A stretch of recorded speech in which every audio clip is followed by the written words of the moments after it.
honor of International Women's Day, we of course have to get a little extra time. And with us now is a writer extraordinaire, journalist, producer, and educator, Miss Joanne Hillhouse. Welcome. Thank you for joining us. Congratulations on your career. Good morning, Joanne. How are you doing? Good morning. Thanks for having me. How are we doing today? I'm good. I'm good. It's a little early for me, but I'm good. You're not used to being up this early, no, right? I'm a night owl. I'm a vampire. You stay up late and then sleep in the day. Mm-hmm. Well, let's go back a little bit to the start of your journey, the start of your career. I know you started as a writer and so on. I started right here, ABS. Yeah. I was a reporter with ABS. Then did my degree at University of the West Indies, Mona, came back, and at some point I jumped ship from journalism to a full-time career as an independent creative writer, still as an editor, features writer, and so on, but leaning heavily into what I always wanted to do, which was be a creative person. What has that professional path been like for you? It's been very challenging. But it's also been very rewarding. It's always rewarding, even under, I think the saying is, if you love what you do, if you do what you love, you'll never work another day in your life. And for me, even through the challenges, I'm living my passion. Writing is my passion, and I get to get up every day and find ways to do that. So the journey has been bumpy, but it has also been, like a roller coaster is thrilling, but also terrifying. Yes. Thrilling, terrifying, that space. And of course, it has its rewards. I've been able to publish some books, and I've been able to mentor some people, and I've been able to travel the world and do interesting things, so it's been good. Tell us a little bit about some of the books that you have been publishing and have published before. Okay, so I have, my first book was The Boy from Willow Bend. I have another book called Dancing Nude in the Moonlight. I have one called Oh God. I have 3 children's picture books with Grace, Lost the Caribbean, Sea Adventure, and The Jungle Outside. And I have one forthcoming in July 4th, with Sunbird publishers in the US, and that's To Be a Cheetah with Antiguan artist Xavier and Archibald. So I've been writing, because Dancing Nude in the Moonlight is a romance, The Boy from Willow Bend is a coming-of-age story, Oh God, it's an adult contemporary novel.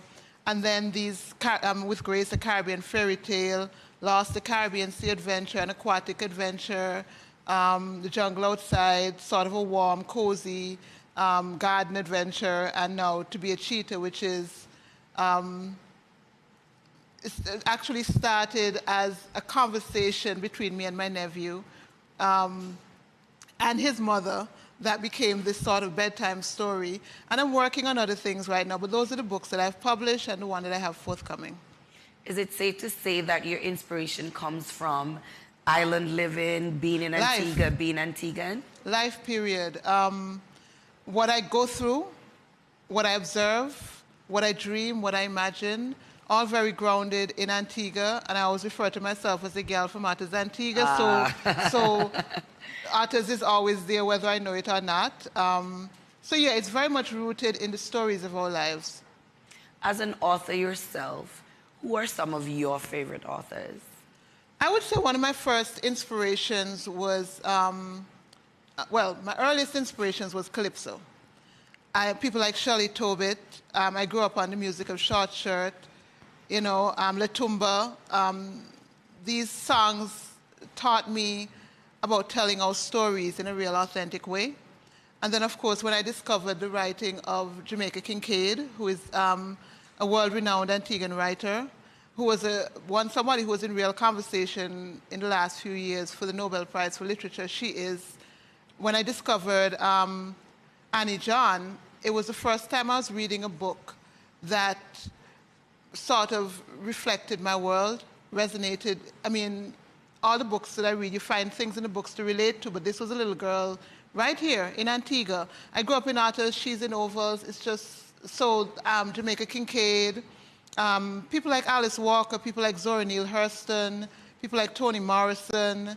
Edwidge Dandicat is a big one for me. She's a Haitian-American writer who writes, again, authentic stories of her Caribbean For instance, the farming of bones, about the tensions between the Dominican and the Haitian population, and a tragic incident in the history of the two countries. So these are some of my inspirations, but it all started with Calypso. So what would you say your preferred genre is? Fiction. I love reading fiction. I love writing fiction. I do write, I mean, as a journalist, I cut my teeth on nonfiction, obviously, because news is just telling the stories of the people, and feature writing is the stories. But fiction is what I love. I write poetry as well, and obviously I've ventured in these last few years into children's fiction, but I love that space where you take reality and twist it and make it something different, and so that it's almost like looking through a cracked mirror of the reality that you know. Well, you have won a lot of awards. I wouldn't say a lot. Well, quite a few. I wouldn't say a lot. But I'm still a writer trying to find her space in the world. But yeah, I've been fortunate to win a few things.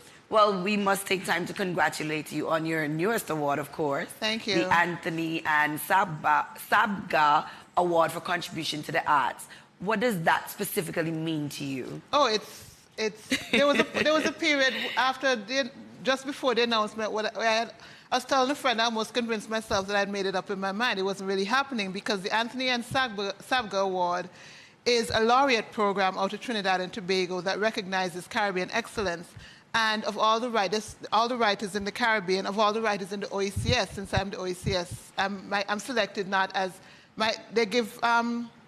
they have a laureate program for it's for science, I think entrepreneurship, civic works, and arts and letters. And I'm the laureate for arts and letters for 2023.